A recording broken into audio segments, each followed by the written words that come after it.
Hello मेरे प्यारे बच्चों, कैसे हैं आप सब। Hope you all are fine. Welcome to logistic chemistry. तो बच्चा, मैंने force and laws of motion chapter start किया हुआ था, जिसमें हम इफेक्ट ऑफ फोर्स पर पढ़ चुके हैं। फोर्स होता क्या है, balance force, unbalance force, Newton's first law, inertia, Newton's first law की एप्लीकेशंस। यहाँ तक मैं अपने पहले वाले लेक्चर्स में ये वाले टॉपिक्स सब कवर कर चुकी हूँ। अगर आपने ये टॉपिक्स नहीं देखे हैं तो प्लीज़ पहले वाले लेक्चर्स देखिए, जिसका लिंक आपको डिस्क्रिप्शन बॉक्स में मिल जाएगा। देन इस लेक्चर को देखिएगा। तो आज मैं अपने इस लेक्चर में आपको बताने वाली हूँ मोमेंटम के बारे में, कि मोमेंटम क्या होता है। तो मोमेंटम को समझने से पहले बच्चा, मैं आपको छोटे एग्जाम्पल्स देती हूँ, ताकि जिससे आपको इस टर्म को समझने में बहुत आसानी हो, आप इजिली उसको समझ पाए कि मोमेंटम एक्चुअली में है क्या।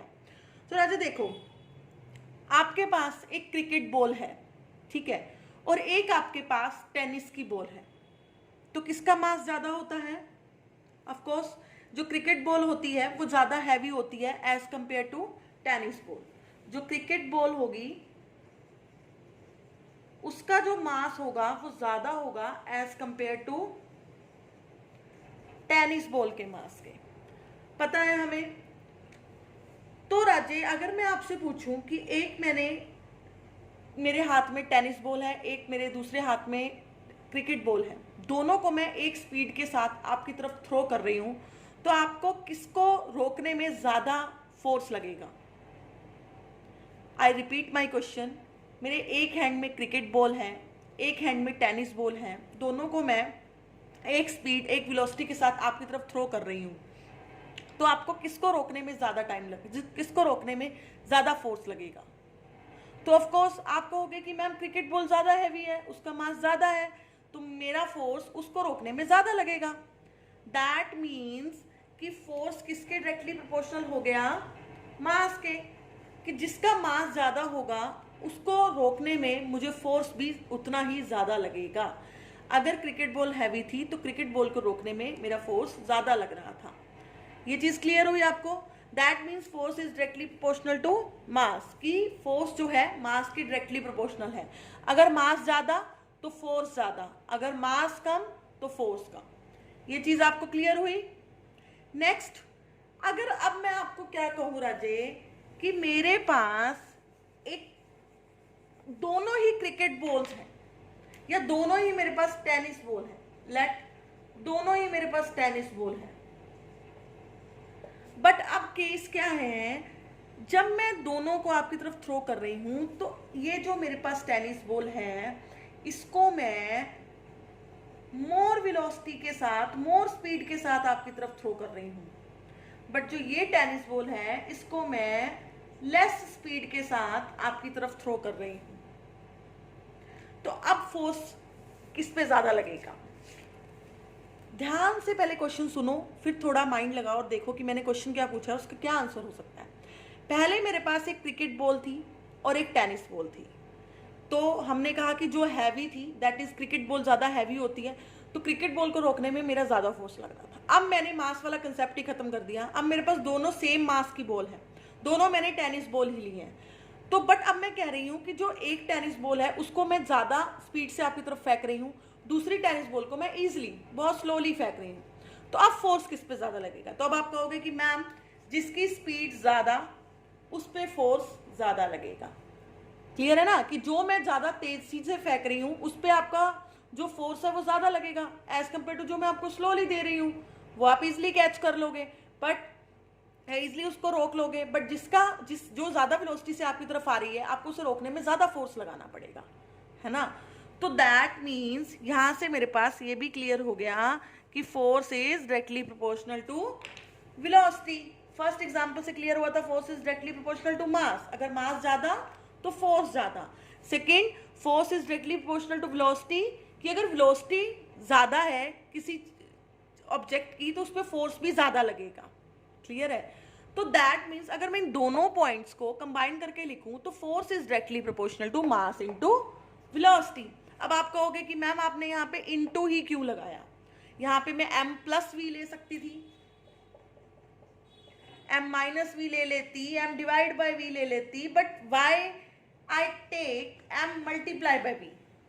कॉमन सी बात है बच्चा, मल्टीप्लाई का मतलब क्या होता है? आप मैथ्स भी पढ़ते हो ना? अब मैं मैथ्स पढ़ाऊँ? नहीं नहीं, मैं साइंस ही ठीक हूँ, मैं साइंस तक ही ठीक हूँ। मैथ्स में हम क्या करते हैं कि अगर कोई चीज़ मल्टीप्लाई में है तो अगर एक चीज़ जीरो है तो ऑल ओवर टर्म क्या हो जाती है? जीरो हो जाती है। तो ठीक है ना, अगर मैं यहाँ देखूँ मेरे पास मास जीरो है, मास जीरो है मतलब वो बॉडी एग्जिस्ट ही नहीं करती, उसका कुछ मास ही नहीं है। अगर उसका कुछ मास नहीं, दैट मीन्स वो बॉडी एग्जिस्ट ही नहीं करती, तो उस पर फोर्स मेरे को क्या लगाना पड़ेगा भाई? ठीक है ना। अगर मैं यहाँ पे मल्टीप्लाई की जगह एडिशन ले लूँ, लेट्स सपोज मैं यहाँ पे एडिशन ले लेती हूँ। अब मैं कहूँ अगर मास जीरो है तो मास जीरो है तो फोर्स तो फिर किस पे डिपेंड किया? मास जीरो प्लस वी मतलब वी पे डिपेंड किया। तो ऐसा हो सकता है क्या किसी ऑब्जेक्ट का मास जीरो है तो उसकी कुछ ना कुछ वेलोसिटी होगी? उसका मास ही नहीं है तो उसकी वेलोसिटी कहाँ से होगी? उस पर फोर्स क्या लगेगा फिर? मास नहीं है, दैट मीन्स वो बॉडी एग्जिस्ट ही नहीं करती ना। तो हम यहाँ एडिशन तो ले ही नहीं सकते। ये केस सिर्फ मल्टीप्लाई के केस में ही हो सकता है कि अगर कोई ऑब्जेक्ट है, अगर उसका मास जीरो है दैट मीन्स उसकी वेलोसिटी ऑटोमेटिकली जीरो हो गई, उस पर फोर्स लगेगा ही नहीं, फोर्स भी जीरो हो गया। इसीलिए हम यहाँ पे क्या लेते हैं? मल्टीप्लाई का साइन लेते हैं। तो और दूसरा, अगर वेलोसिटी जीरो है किसी ऑब्जेक्ट की, तो भाई वेलोसिटी जीरो का मतलब कि वो बॉडी जो है वो रेस्ट पे है, वो मूव ही नहीं कर रही। तो अगर वो मूव ही नहीं कर रही तो उस पर फोर्स किस चीज का लगाऊंगी मैं? तो भाई तो फोर्स भी मेरे पास जीरो ही होगा, है ना। तो इसीलिए हम यहाँ क्या लेते हैं? मल्टीप्लाई का साइन लेते हैं कि अगर एक जीरो होगा तो ऑटोमेटिकली बाकी जीरो हो जाएंगे। और ये सही भी है कि अगर मास जीरो तो दैट मीन्स बॉडी एग्जिस्ट ही नहीं करती, तो उस पर फोर्स काय का लगेगा। और अगर वेलोसिटी जीरो तो दैट मीन्स वो बॉडी मूव ही नहीं कर रही, तो मूव ही नहीं कर रही दैट मीन्स वो रेस्ट पे है, तो उस पर फोर्स काय का लगेगा। ठीक है ना। तो यहाँ पे इसीलिए मैं मल्टीप्लाई का साइन लेती हूँ। तो इन दोनों एग्जाम्पल से आपको क्लियर हो गया कि force is directly proportional to mass into velocity. तो बेटा हर बार मैं यही बात बोलती रहूंगी कि force is directly proportional to mass, force is directly proportional to velocity, so force is directly proportional to mass into velocity. तो कितना मतलब वो लगता है ना कि बार बार अगर मुझे टर्म यूज करनी है तो मेरे को बार बार ऐसे बोलना पड़ रहा है। तो इसीलिए इसको इजी करने के लिए मैं मास इनटू वेलोसिटी को एक नई टर्म से इंट्रोड्यूस करती हूँ, दैट इज मोमेंटम। इसको हम रिप्रेजेंट किससे करते हैं? पी से। तो मोमेंटम क्या है? मोमेंटम यही है mass into velocity, that means force is directly proportional to momentum. Momentum क्या है? The product of mass into velocity. ये भी मोशन को दिखाने के लिए एक हम टर्म यूज करते हैं, मोशन को दिखाने के लिए हम एक टर्म यूज करते हैं, that is momentum. And momentum है क्या? The product of mass into velocity. हम इसको लिखते हैं किससे हैं? पी से। तो अगर बॉडी रेस्ट पे है तो वेलोसिटी जीरो होगी, है ना। अगर v जीरो तो p जीरो। अब मैंने आपको क्या बोला, मैं दोबारा बताती हूँ, एक मिनट वेट। मैंने आपको बोला कि जो m इंटू वी है मेरे पास वो किसके इक्वल है? p के इक्वल है। ठीक है। तो अगर कोई बॉडी रेस्ट पे है, एट रेस्ट, तो उसका v जीरो हो जाएगा बेटा। तो v जीरो अगर मैं यहाँ पुट करूं m into zero that is p zero, तो उसका मोमेंटम भी क्या हो जाएगा? जीरो। ठीक है। और मोमेंटम है कौन सी क्वांटिटी? Vector quantity. कैसे? मैंने तुम्हें स्केलर और वेक्टर क्वांटिटी भी बताया था। वेक्टर क्वांटिटी क्यों है? आप देख ही लो, मास इनटू वेलोसिटी है, तो वेलोसिटी वेक्टर क्वांटिटी होती है, वेलोसिटी डायरेक्शन पे डिपेंड करती है, तो मोमेंटम भी डायरेक्शन पे डिपेंड करेगा। ये भी क्या हो जाएगी? हमारी वेक्टर क्वांटिटी हो जाएगी। क्लियर है यहाँ तक? अब देखो हम बात करते हैं इसके यूनिट्स की। यूनिट्स क्या होंगे इसके? मोमेंटम क्या है? Mass into velocity. मास के यूनिट क्या होते हैं? केजी। और वेलोसिटी के यूनिट क्या होते हैं राजे? मीटर पर सेकेंड। तो मोमेंटम के यूनिट क्या हो गए? केजी मीटर पर सेकेंड। क्लियर है? समझ आ गया ये कि इसके यूनिट कैसे डिस्क्राइब किया मैंने? यूनिट कैसे आएंगे? यूनिट क्या होंगे मोमेंटम के? केजी मीटर पर सेकेंड। बच्चा अगर मैं अब आपको कहूं मेरे पास कोई बॉडी है, उसका जो मोमेंटम है वो बहुत लार्ज है, इससे आप क्या समझते हो? तो सही है, मोमेंटम क्या होता है? Mass into velocity. Momentum large है तो इसका मतलब या तो उसका मास ज्यादा होगा तो उसका मोमेंटम ज्यादा होगा, हमने पढ़ा है कि अगर मास ज़्यादा होगा तो हमें उस पर ज़्यादा फोर्स लगाना पड़ेगा उसे रोकने के लिए, या फिर उसकी वेलोसिटी ज़्यादा होगी, है ना, क्योंकि अगर उसकी वेलोसिटी ज़्यादा हुई तब भी हमारा फोर्स ज़्यादा लगेगा, या फिर मास भी ज़्यादा हो सकता है और वेलोसिटी भी ज़्यादा हो सकती है, मतलब दोनों ज़्यादा होंगे, तब मोमेंटम ज़्यादा होगा। तो मोमेंटम ज़्यादा कब होगा? या तो मास हमारे पास ज़्यादा होगा, मास लार्ज होगा, या वेलोसिटी लार्ज होगी, या फिर मास और वेलोसिटी दोनों लार्ज होंगी, तो हमारे पास क्या आएगा? हमारा मोमेंटम लार्ज आएगा। ये तो क्लियर है, आपको इक्वेशन से ही दिख रहा है कि momentum is equal to mass into velocity.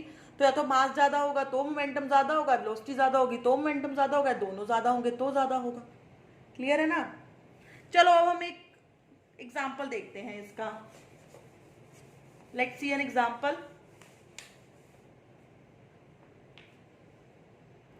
एक क्वेश्चन पूछती हूं मैं आपसे, आप थोड़ा उसका आंसर सोचना। A karate player can break a pile of tiles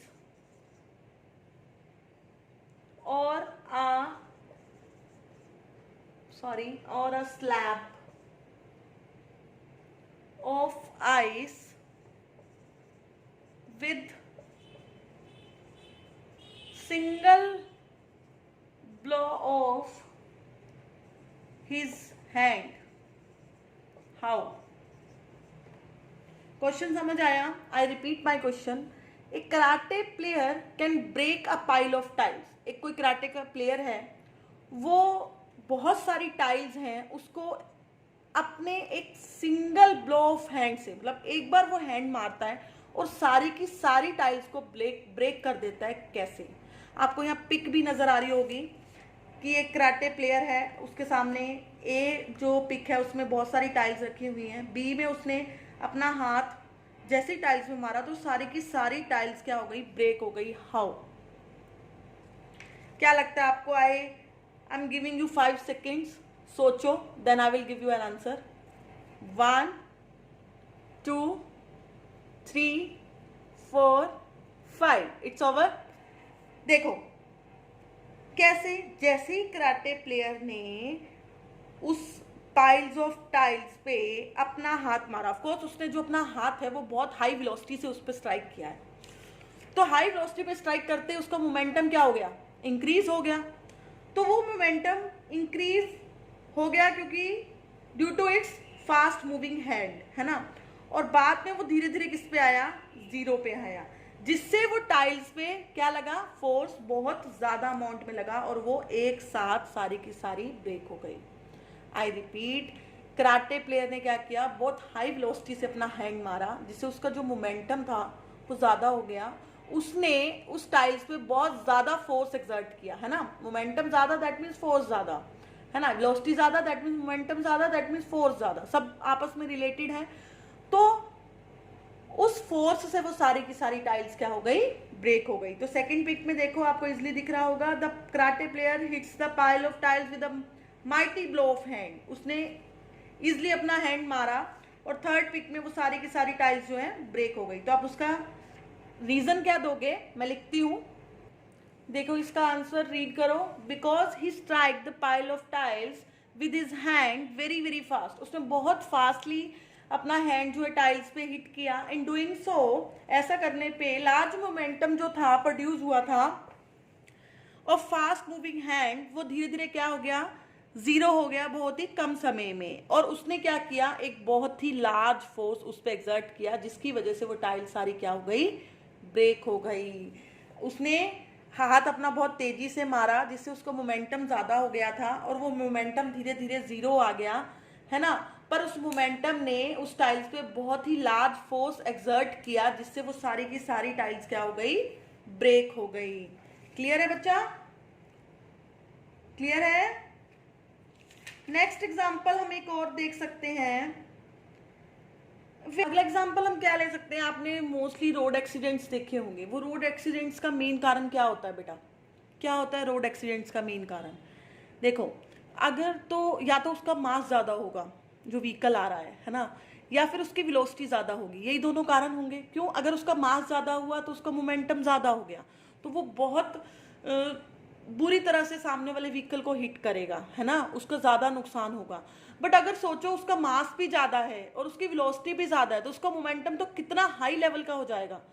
वही कारण होगा कि जो सामने वाला व्हीकल है उसका कुछ नहीं बचने वाला, उसका मास भी, क्योंकि जिस व्हीकल ने उसको हिट किया उसका मास भी ज़्यादा। लाइक ट्रक है, अगर कोई ट्रक आ रहा है, उसका मास ऑलरेडी ज़्यादा है और ऊपर से वो हाई स्पीड में आ रहा है, तो आपको लगता है कि सामने से आ रही कार या बाइक या स्कूटर उसके आगे टिकेगा? नहीं, बिल्कुल नहीं टिकेगा, क्योंकि उसके मोमेंटम इतना हाई हो जाएगा कि वो सामने वाले व्हीकल को टिकने ही नहीं देगा, है ना, क्योंकि उसका मास भी ज़्यादा है ऑलरेडी और ऊपर से उसका स्पीड भी ज़्यादा थी। तो यही रीजंस हैं जो हमारे रोड एक्सीडेंट्स होते हैं वो इतनी बुरी तरह से होते हैं।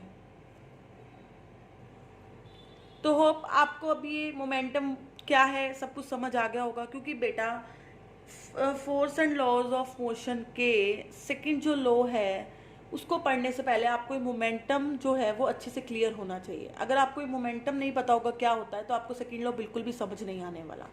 तो इसीलिए मैंने आपको मोमेंटम आज ही पहले बताया है कि मोमेंटम क्या होता है ना, वो सब किस पे डिपेंड करता है एंड ऑल।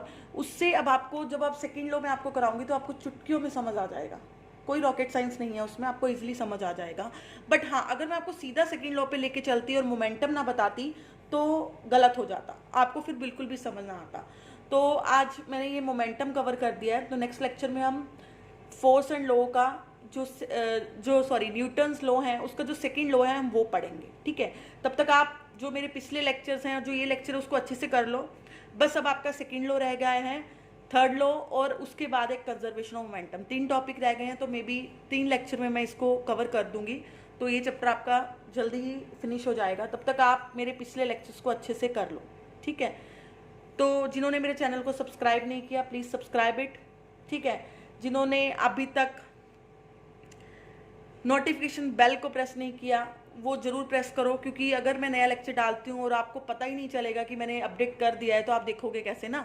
तो वो नोटिफिकेशन बेल प्रेस करने से आपके पास उस लेक्चर की नोटिफिकेशन आ जाएगी कि मैंने लेक्चर अपडेट कर दिया है, तो आपको देखना है, ठीक है। Thank you so much for watching, thanks.